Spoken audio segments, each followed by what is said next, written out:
What's up, YouTube family? This is Jeff with a little bit of everything home service coming to you today.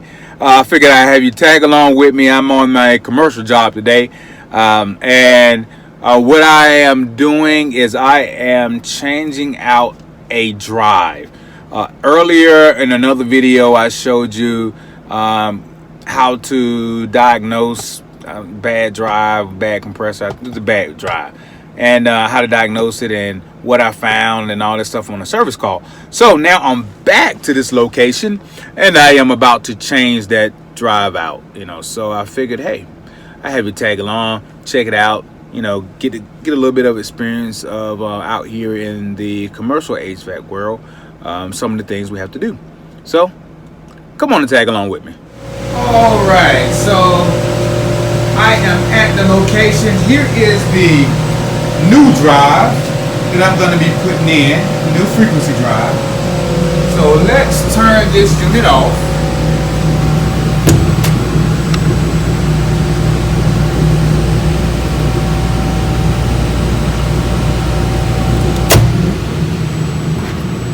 Alright, so there's still power on the unit, but the actual unit itself is turned off. Let's unlock the frequency drive section. The VFD.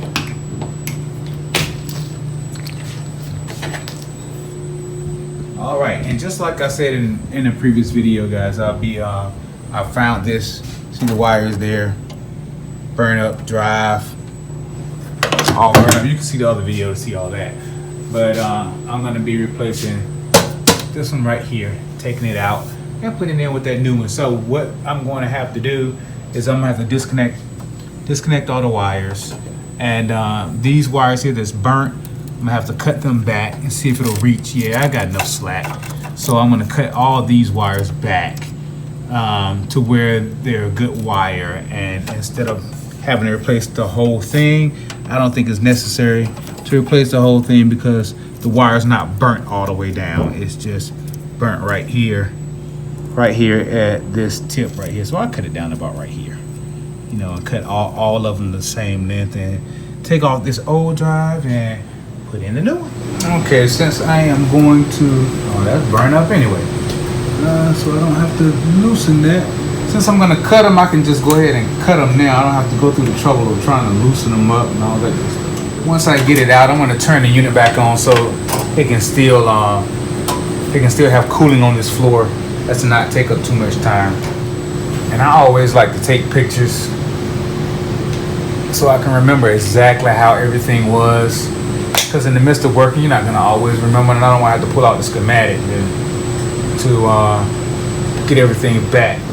Okay, so you can see I have to take out the two top bolts, and they're right there in the left corner and right there in the right corner. So I'm gonna take the top bolts off first, so I can just lift it up and pull it off instead of taking the bottom and then it just falls.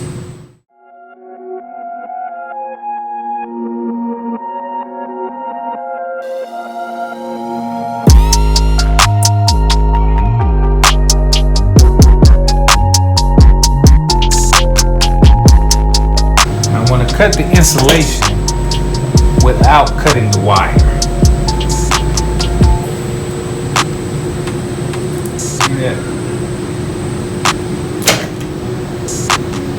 And examine this wire.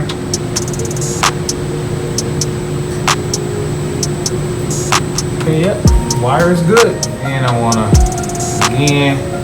just want to strip the insulation off.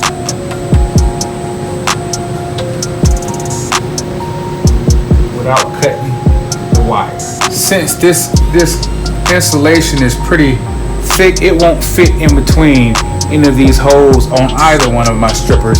So what I do is I just use this edge here just to cut around the insulation, just putting enough pressure on it to be able to cut through the insulation but not the wire.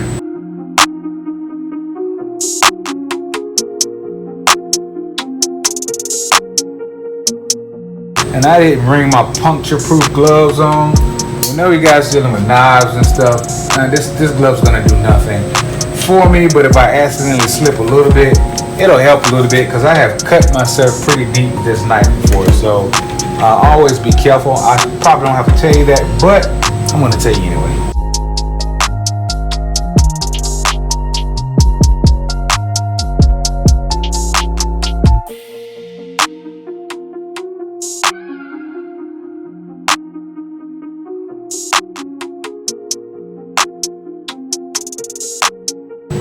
Days like this, family, I enjoy because I could be out on the hot roof and it's like, what is it to me? I know yesterday it was scorching and I was on the roof. What's the temperature? Let's see what the temperature is right now. It's 91 degrees right now. So I'm in the commercial building and I'm changing a frequency drive inside on a self-contained unit, and the space is somewhat conditioned here. It's not hot at all. This is lovely compared to being on a roof, 91 degrees, or just outside if you're doing residential or whatever the case may be. I'm not outside, I'm inside, so that's a good thing. One of the good things about commercial heat and air, not all the time, guys, but sometimes you get these contracts where everything just about is inside, man, for the most part, and that's nice. That is nice. I'm not gonna lie about that. I'm not in an attic right now. I have been in an attic and it was like 100 and something degrees up there and I'm sweating like crazy, but not today. Not today. And when that's the case, I'm in an attic, guys. That's when I'm doing residential. So right now, this is my commercial assignment. All right, so since this, I'm gonna cut back down a little further on this because this insulation was stuck on here. So that indicates to me probably a little overheating. So I'm gonna go down just a little bit more. Okay, so compressor's been removed. I already stripped the wires back to good wire, and now I'm going to get the frequency drive ready, put it together, and get it ready to be put back on here. And the frequency drive, I said it's right here. So I still have to put this bottom plate on just like that was on this one right here, as you can see like down there. So I'll be back. Okay, I have prepared the drive. As you can see, I have that's the old one. This is the new one. I've already prepared it and got it ready to hang. So I'm going to turn the unit off, hang this drive up, and connect it. After doing that, I will change the contact.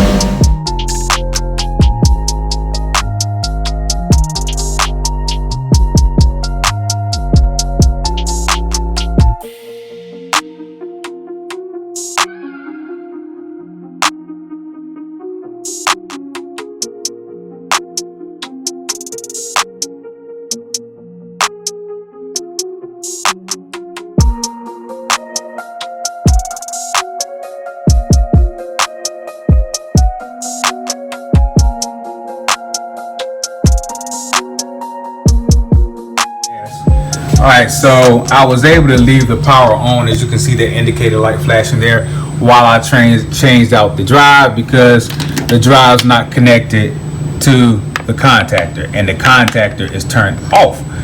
But in this particular case, I am going to have to turn the unit off because the incoming power is still hot.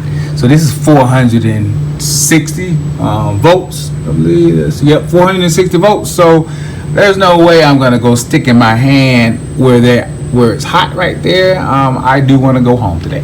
So anyway, I'm gonna go ahead and kill the power to the unit, hit the disconnect, then I'll disconnect this contactor from the mount here, from back here, and then install the new one and turn power on. Now I gotta go get Allen wrenches out the truck too to be able to take these off. So be right back. Okay, fam, now I'm back, and this is frustrating, but I ordered this contactor right here that's for the VFD, the frequency drive, and they sent me the contactor for the other circuit that does not have a drive. I don't need this. I need this. So here it is. This happens sometimes. Always double check. I didn't open the box at all. I opened the box for the drive and didn't think twice about the contactor because I just knew they sent the right one. Finished the drive, and now I can't finish the job yet because I don't have the right contactor. Now I could hook this up anyway and turn it on, but the only reason I want to change out this contactor is because the drive fried for a reason, you know, and I don't want the contactor to be the cause of that. And I don't want to fry another drive because something internally is going on with the contactor that I'm unaware of and that I can't see when I take this cover off. I took the cover off, I didn't see anything out the way, but I'd rather be safe than sorry. Okay, YouTube family, so apparently the manufacturer is having a hard time finding this disconnect right here. They said it was part of the frequency drive, so I didn't really find anything wrong with it. I was going to replace it anyway just because that frequency drive fried. So but it appears to be okay, so I'm going to go ahead and try to start it back up without changing that, so we won't have to wait. And like I said, it's only because I didn't find any problem with it. I was just doing it as a precautionary measure. So I figured, hey, I'll let you tag along while I restart this bad boy back up. So I'm going to turn the disconnect back on. All right. And I'm going to turn this back on. This disconnect. All right, so far so good. Let's see. Oh, wait a minute, where is my pause for cause? Let me turn this back off. Well, it's not going to turn off because I have the unit powered off, but I am missing. I didn't realize that it did not come with the display, but I do have the other display, so I am going to go grab it and plug it up. So let me turn the power back off. Okay, family, so I went and picked up. I'm so glad I didn't toss this display. In the earlier video I showed you about spare parts, and they were supposed to ship a new display, a control module, control panel I should say, when they shipped this compressor, I mean not compressor, but this frequency drive, and they did not. It just had the cover on there. So I'm so glad that I still held on to this as spare part, because I would have been in trouble. Now this is my whole thing that ticks me off about this is when the old drive fried, who's to say that the module didn't fry with it and you didn't send me a new one? That's just terrible. That just really ticks me off. Well, let's get this thing started back up again.